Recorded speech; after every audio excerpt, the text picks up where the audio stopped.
Rosalinda, Rosalinda. Minsan ko nang tinanong si Soledad Romero kung bakit niya pinatay ang papa ko pero ayaw niyang sabihin sa akin. Pero may mga duda ako, Rosalinda. Anong pagdududa? May kung anong kakaiba sa pagkamatay ng papa ko na hindi ko talaga maintindihan. Pero hindi yun dapat maging dahilan para magkalayo tayo. Matagal na nangyari yun at isa na lang nakaraan. Sigurado ka ba, Fernando?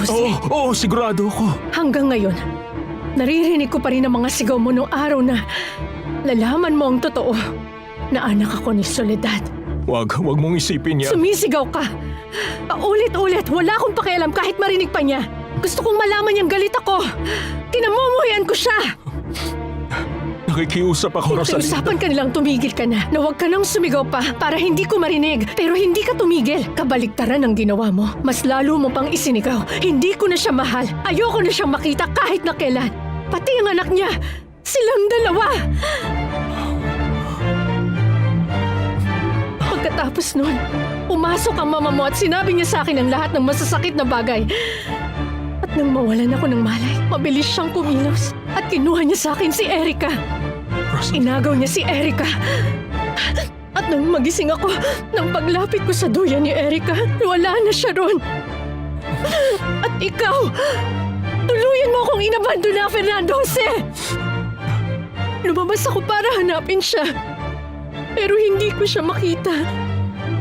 At nawala ako sa katinuan. Nabaliw ako! Pakiusap, Rosalinda. Tama At pagkatapos, dun sa ospital,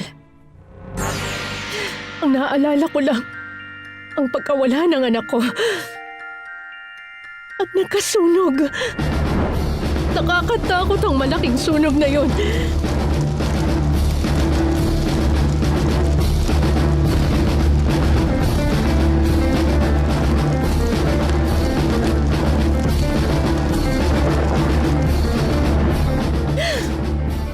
Nakatakot ako. Hindi ko alam kung saan ako pupunta. Palaboy ako na parang isang likaw na hayop. Takot. Hindi malaman kung saan pupunta. Nawawala ako sa sarili ko. Para kung sugat ang hayop. Naghahanap ng sulok. Isang sulok para makapagpahinga kahit sandali.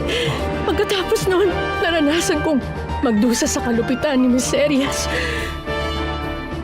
Pinilit niya akong gawin ang mga masasamang bagay. Lahat ng nakakatakot. Naranasan ko nang dahil sa'yo, Fernando Jose. Pinarusahan mo ako sa isang bagay na hindi ko naman ginawa. Dahil hindi mo ako pinagtanggol. Ikaw ang dahilan kung bakit ako ang pinakamiserableng tao sa mundo. At ganun pa rin hanggang ngayon ang nararamdaman ko. Dahil sa'yo,